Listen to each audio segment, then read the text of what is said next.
ஐயோ! கமலஹாசன் தமிழ் தமிழ் சினிமாவுல குழி தோண்டி புதைக்க போறான். மத்தவங்கலாம் இருக்கிறத வச்சு சமைச்சு சாப்பிட்டுன்னு உட்காந்துருக்காங்க. அவரு புதுசா என்ன பயிர் வைக்கிறான்னு சொல்லிட்டு அதுலேருந்து எடுத்து வந்து போட்டு பண்றாங்க. அதனால தான் எப்போதும் புதிதா தெரியுறாங்க. தன்னை மேலும் மேலும் புதுப்பிச்சுட்டா தான்.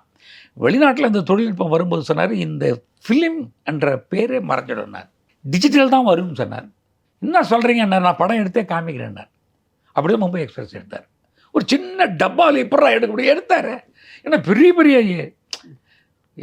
ஏசி பெரிய பெரிய வந்து முதல்ல வந்து மிச்சலில் படம் எடுத்தாங்க. அதுக்கப்புறம் வந்து ஏரி ஃப்ளெக்ஸில் எடுத்தாங்க.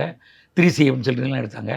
அப்படிலாம் எடுத்து பிரம்மாண்டமாக ஒரு டேக் லைட் டேக் ஆக்ஷன் அப்படின்னு சொல்கிறதெல்லாம் போய் த்ரோண்டு போட்டு ரெடி ஓகே போலாமா போங்க அப்படின்னு சொன்னால் என்னடா ரெடி சின்ன பசங்க விளையாடுற மாதிரி கமலஹாசன் விளையாடுறான் அப்படின்னு சொல்ல போய் இதுதான் விஞ்ஞானம் அப்படின்னு. அது என்னாச்சு அந்த நேரத்தில் அவர் சொன்னார், ஒரு வார்த்தை சொன்னார், நான் வந்து இனிமேல் வந்து தியேட்டரில் பார்க்குற வரலாம் குறைஞ்சி போவோம், சேட்டலைட்டில் வந்துடும், அப்போ வந்து இதில் அந்த பெட்டியில் வந்துடும் சொல்லிட்டார். பெட்டியில் வந்துடும் சொன்னாக்கா பணம் போட்டு தியேட்டர் வச்சுக்கலாம். ஐயோ கமலஹாசன் தமிழ் தமிழ் சினிமாவில் குழி தோண்டி புதைக்க போகிறான், சீனிவாசன் புள்ள வந்து நம்மளை காலி பண்ண போகிறான் அப்படின்னு எல்லாரும் பேசுனதெல்லாம் உண்டு. அவர் சொன்னார், நீ விஞ்ஞானத்தை தடுக்க முடியாது.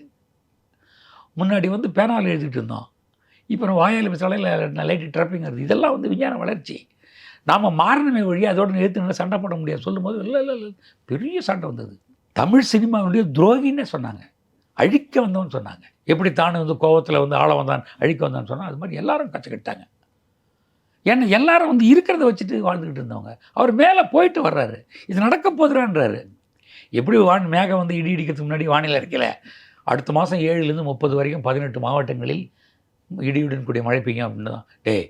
பாரு நல்ல வெயில் அடிக்குது, வாய் வச்சுன்னு சும்மா இருக்க மாட்டேன். அதோட முன்னாடி போய் அவர் கற்றுட்டு வந்து சொல்கிறதெல்லாம் பார்த்தீங்கன்னா இங்கே இருக்கிற எதிர்ப்பாக மாறிச்சு. அவர் படத்துக்கு தடை வந்தது, பரவாயில்லைன்னாரு. திமிருன்னு சொன்னாங்க, இல்லைடா விஞ்ஞானம்னாரு. பிறகு இப்போ எல்லார் வீட்டில் வந்து ஒரு பாடு சொல்கிறாங்க, கமலஹாசன் புச்சாலியா அவர் சொல்கிறதுல எல்லாம் விஷயம் இருக்குன்றார்.